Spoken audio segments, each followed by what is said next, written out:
All right, good afternoon. I know you're all here to see our friend Tom Fletcher, who will be joining us as our guest in a few minutes, who, as you know, is our Emergency Relief Coordinator and Undersecretary General for Humanitarian Affairs.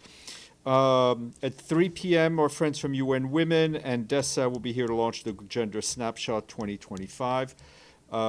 We may have a background briefing later this afternoon, as I told you over the weekend, but details are still being worked out, so I ask for your patience, but we will let you know as soon as I know.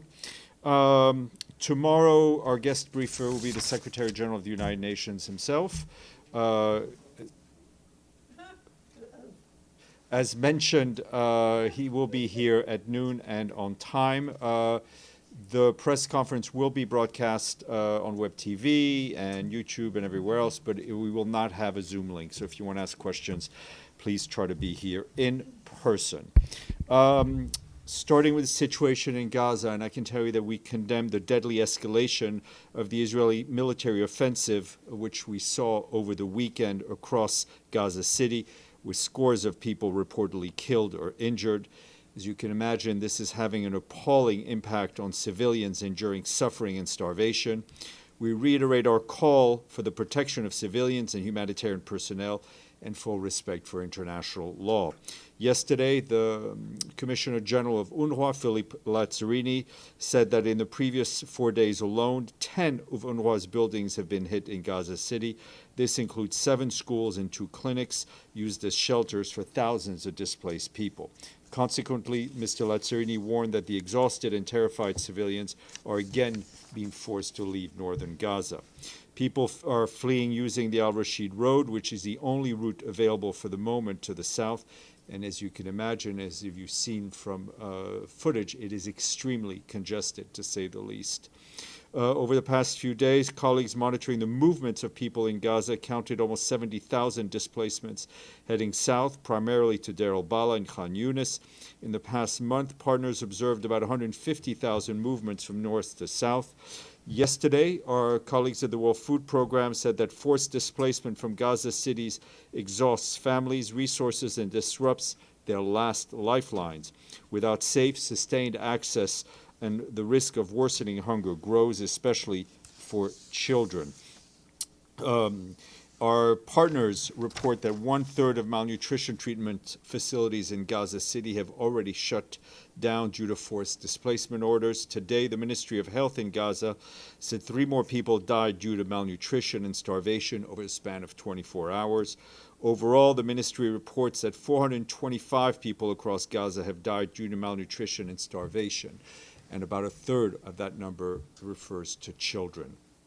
Our partners working in water and sanitation and hygiene sector have scaled up water production and are distributing water at reception points.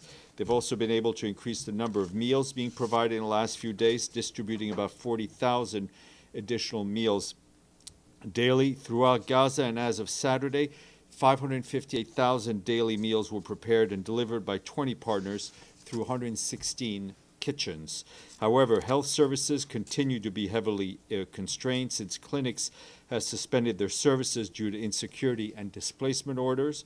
In Deir al-Balah, more than half of the ambulances are now out of service, with a very limited number of ambulances to serve thousands of people. OCHA also reports that humanitarian movements inside Gaza continue to face impediments. Out of the 17 missions that our teams coordinated with the Israeli authorities, only 4 were facilitated. 7 missions were denied, including the delivery of water tanks to the north. Another 4 missions were impeded on the ground, but 3 of them were nevertheless accomplished.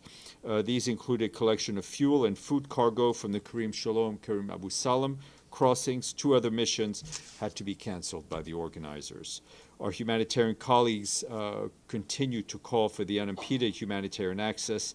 Aid should flow at scale in Gaza through multiple crossing points into the south and the north.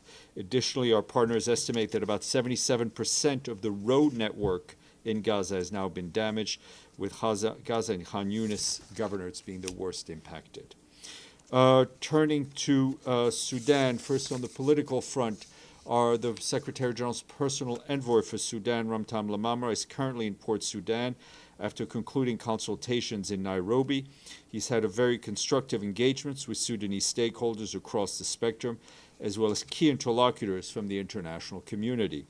This will help lay the groundwork necessary to support an inclusive process that can deliver a sustainable solution that preserves Sudan's sovereignty, its unity, and its territorial integrity. We look forward to working closely with the UN's regional partners, including the African Union, IGAD, and the League of Arab States, on the recommencement efforts towards an intra-Sudanese dialogue. Meanwhile, on the ground, the humanitarian situation continues to rapidly deteriorate in different parts of the country. Our colleagues tell us that in El Fasher, local sources report that heavy shelling and assaults late last week left at least 6 civilians dead and scores injured. The attacks also triggered further displacement. Essential services in the city are collapsing amid ongoing hostilities and lack of funding. Over the weekend, water trucking to the only functional hospital was suspended, while community kitchens have shut down due to depleted food supplies. Without urgent support, the most vulnerable people face severe hunger, even more difficult conditions than those they are currently experiencing. Meanwhile, heavy rains and flash floods continue to displace people, damage homes, and disrupt lives. Last Friday alone, over 4,000 people were displaced and 550,000 destroyed in Al Jazeera state. Many families still urgently need shelter and other basic assistance. In the capital Khartoum, OCHA last week saw how local authorities have made progress in restoring basic services and improving security. However, more than 800,000 people have returned to the city in recent months, still need urgent support to rebuild their lives. We call again for the immediate cessation of hostilities, the protection of civilians, the safe and unimpeded access for humanitarian goods, and increased international support to sustain life-saving operations across the country. And this morning, the members of the Security Council were briefed on the situation in Yemen, first by Hans Grunberg, our special envoy for Yemen, who said in recent weeks he held discussions with Yemeni interlocutors, including from the government of Yemen and Ansar Allah. He also met with representatives of regional countries as well as representatives of the broader international community. He emphasized in all his meetings the need for a nationwide ceasefire and an inclusive political process. For his part, Tom Fletcher, our humanitarian chief, who you'll hear from briefly, said that before February next year, 1 million people in Yemen are expected to be forced into extreme hunger, joining the 17 million Yemenis who have had too little to eat, which is almost half of the population in the country. Both, of course, stressed that the arbitrary detention of the Houthis of 44 UN national staff, the forcibly entry in our offices, and the seizure of equipment endanger the very stability to advance peace efforts and deliver humanitarian support for those who need it. Those comments were shared with you. Turning to the Democratic Republic of the Congo, our colleagues at OCHA are telling us that we and our partners are supporting the government-led response to the Ebola outbreak in Kasai province. Data indicates there's been a sustained increase in suspected cases. As of yesterday, the province has reported a total of 43 suspected cases and 35 confirmed cases, which includes 27 deaths. Among the fatalities, 16 have been confirmed as Ebola virus. National health authorities are leading the response. Our partners working in health have also facilitated the early delivery of over 350 doses of the Ebola vaccine to the Bulape Health Zone, which remains the epicenter of the outbreak. We've also mobilized rapid response teams focusing on case detection and surveillance, clinical case management, infection and prevention control, and the risk communications and community engagement. Our health partners are mobilizing to contain the outbreak, but gaps in medical supplies and logistical capacity are hindering the response. Urgent funding for the Ebola response is needed. And you will have seen that over the weekend, we issued a statement on Haiti in which the Secretary General strongly condemned the reported killing of at least 40 people, including women and children and the elderly, during a brutal attack by armed gangs in the Cabaret commune of Haiti's West Department. This happened during the night of 11 September. The Secretary General expresses his heartfelt condolences to the families of the victims, the people, and the government of Haiti. He is also alarmed by the level of violence rocking Haiti and urges the Haitian authorities to ensure that the perpetrators of these and all other human rights violations and abuses are brought to justice.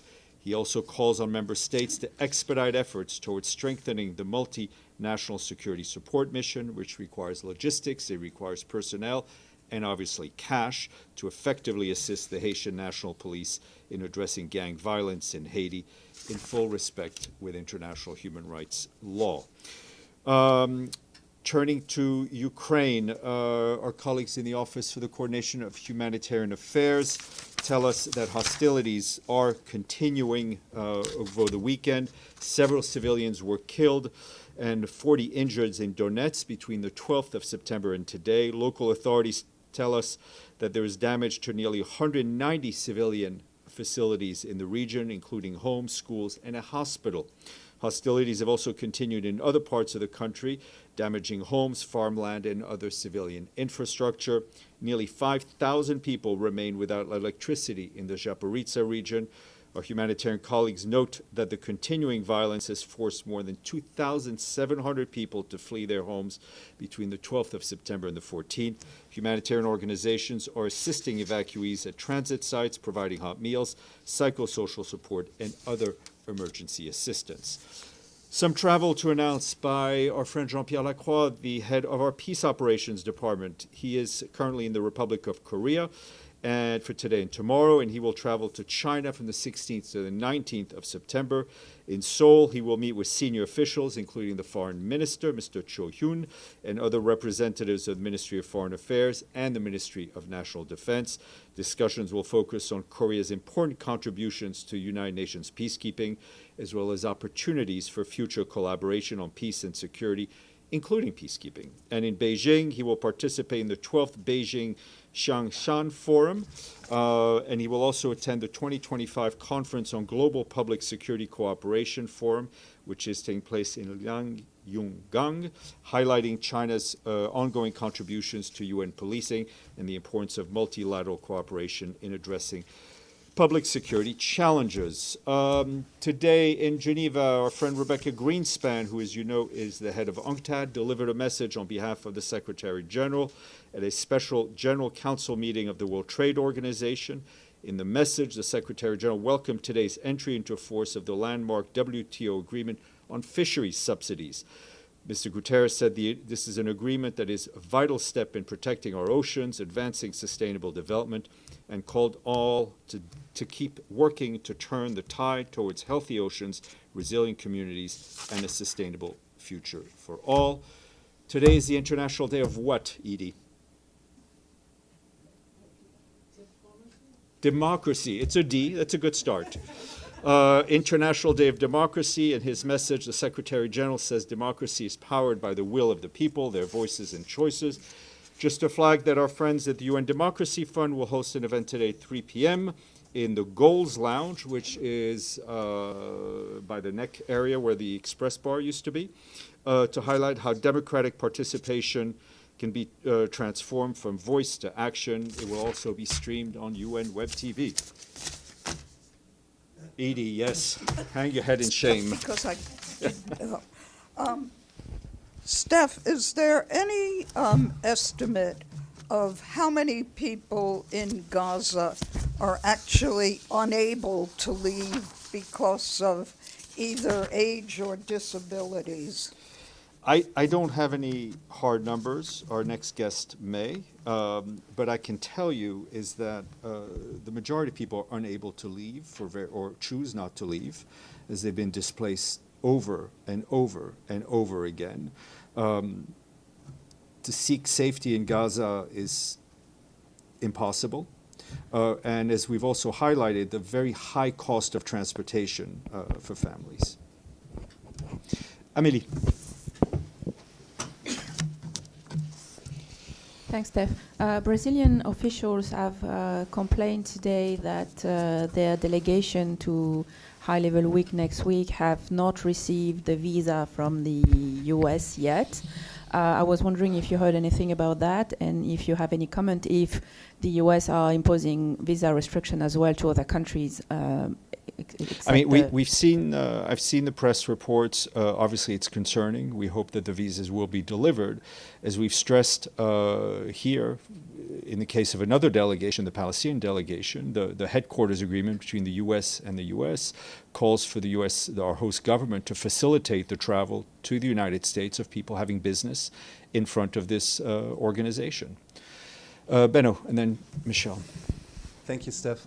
German outlet Der Spiegel and the British Guardian and others published last week a comprehensive research about snipers of the Israeli army.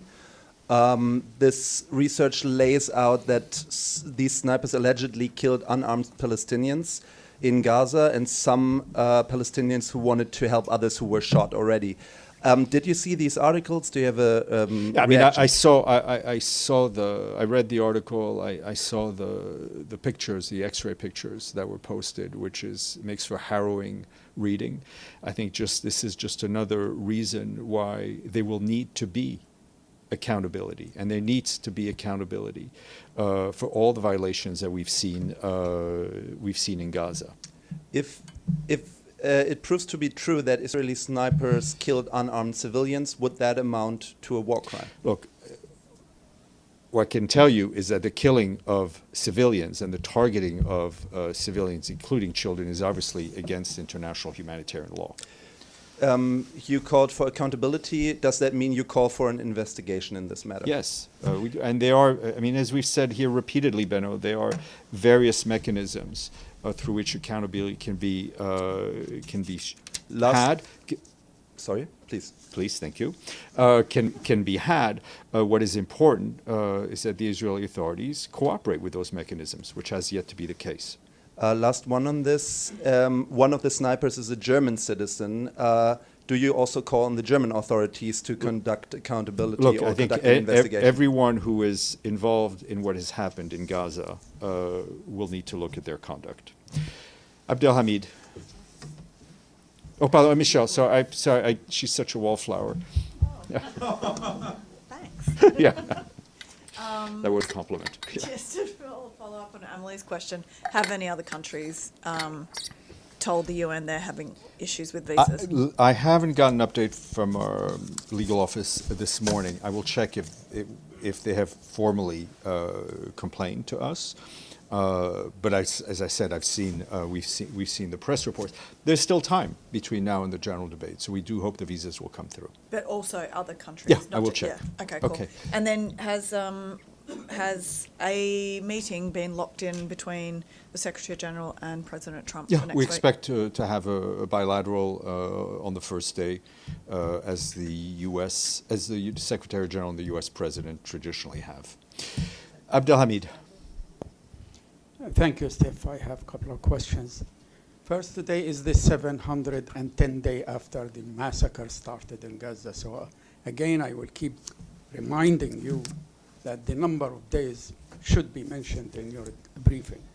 So there's 425 died of famine, including 145 children. And I don't see also, you don't shed light on people who died out of hunger. I mentioned, Abdelhamid, with all due respect, this is what I read out to all of you. I read out the number of people who had died of hunger, and I specifically cited the number of children who had died of hunger. So what is your question? My question is, when you mentioned that the UNRWA buildings had been attacked, 10 of them, 7 schools and 2 clinics, does that make a war crime? Clearly, and not like what Ms. Baerbock said. Yeah. Hitting UN premises, which are well known to everyone, which are being used as shelters, goes against international humanitarian law. But you can't classify it as a war crime. Judicial authorities will have to make that determination. Yes, sir. On a less serious matter. Your microphone, please, because your microphone is a serious matter. Yes. Thank you, Stéphane. On a less serious matter, you've probably seen the reports about the postcard that was delivered 72 years later from here, from the United Nations. What does that say to you? It took 72 years for a letter to be delivered. Well, I'm probably still waiting for some mail, but I honestly, I had not seen that story, so I'm happy to look into it. Yes, sir.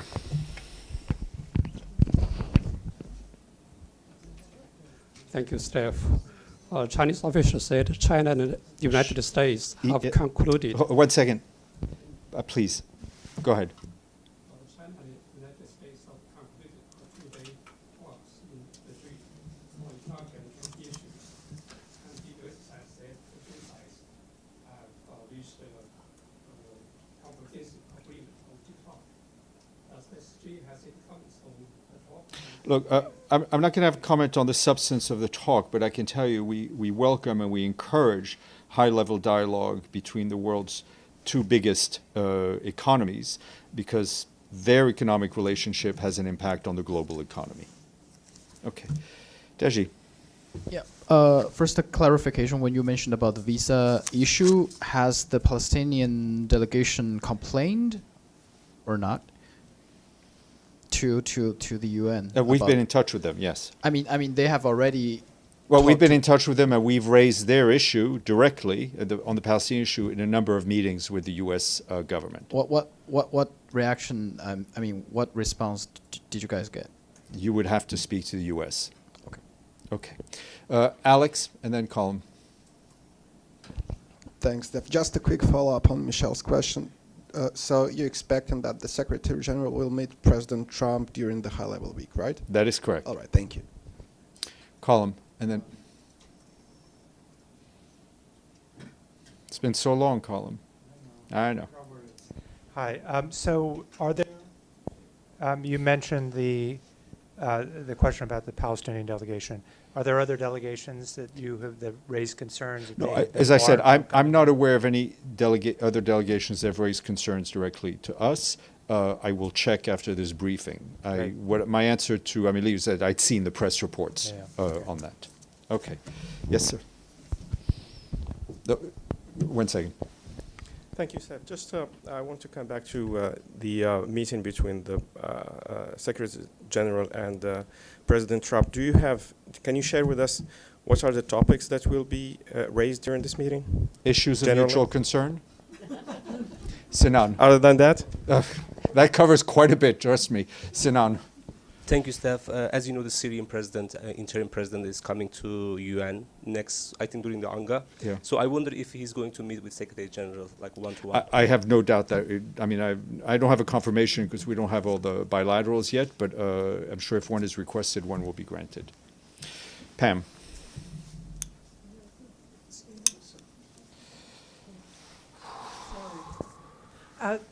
Any sense, ballpark figure of how many heads of state and government the SG will meet with on a bilateral basis? No, but we should have that before the week is over. Michelle, Beno, and Abdelhamid, then we'll go to our guest. Just a question on security for the GA next week. Obviously, we know it's very, very tight anyway, but just in the wake of recent events in the United States, are there any plans to tighten security in any way? I mean, the security within the UN complex is, during the J, is as tight as it can be. We are obviously in close contact with the host country authorities, Secret Service, State Department, and of course the NYPD. They will take the measures they need to take outside. I do expect a press briefing, I think Thursday morning outside the gates. That'll include UN security, Secret Service, NYPD, State Department, and others. We'll confirm that. What? A press briefing. So if you consider yourself part of the press, you would be welcome. I know. Benno. The bilat between Mr. Guterres and Mr. Trump, would it be the first time they speak to each other since Trump was sworn in? It would be the first official bilateral, yeah. I mean, and there was no phone call, as you know. I think they've exchanged words in different settings at summits. Exchanged words in the most diplomatic and polite way. Like, you mean they've greeted each other? I'm saying. Were they texting? Abdelhamid. Thank you, Steph, again. if Prime Minister Netanyahu comes to the UN headquarters and wanted to meet with the Secretary, would the Secretary meet with a war criminal? As you know, there is a standard operating policy in the agreement between the International Criminal Court and the United Nations Secretariat that allows senior UN officials to meet with people who may be indicted if it is in the furtherance of operational needs. If such a bilateral is scheduled, I will let you know. Chris. Just on the visa issue, Steph, are you having to discuss any contingency plans should more countries be denied their visas to attend? I think those are discussion. I mean, in terms of, let me be clear. There is no discussion that I have heard or seen about moving, right? We had this issue of misinformation last week. In terms of contingency plans of people being speaking via video, those are decisions that have to be made by the General Assembly membership. Okay. Yes, please. Nepal has a new prime minister, as you may be aware now. Has the Secretary General been in touch with her, or will she be expected? No, not yet. But we obviously welcome her appointment, and the UN stands ready to assist Nepal in this transitional and challenging moment. Pam. Just to follow up on security. Do you expect that diplomats will have to go through metal detectors this year within the building? I don't know. Last question in the back, please. Does the SG have any comments on the adoption of the report on GA revitalization work? It was adopted September 5. Any comment on it? There's been, experts have said it's low on transparency and inclusion. Does the SG have any comment on that? Far be it from the Secretary General to opine on General Assembly resolution. I mean, it's the work of the revitalization is important. I think that resolution, just more on a personal note, I think carries a lot of interesting information about the selection of the next Secretary General. Okay. Mr. Fletcher is happy to wait another half hour. Yeah. Thank you, Steph. Real quick, will the SG meet with Mr. Trump before the opening of the general debate? Will that bilateral? No, the bilateral traditionally happens in the morning of the 11th once they've both done addressing. Mr. Fletcher, no more hiding.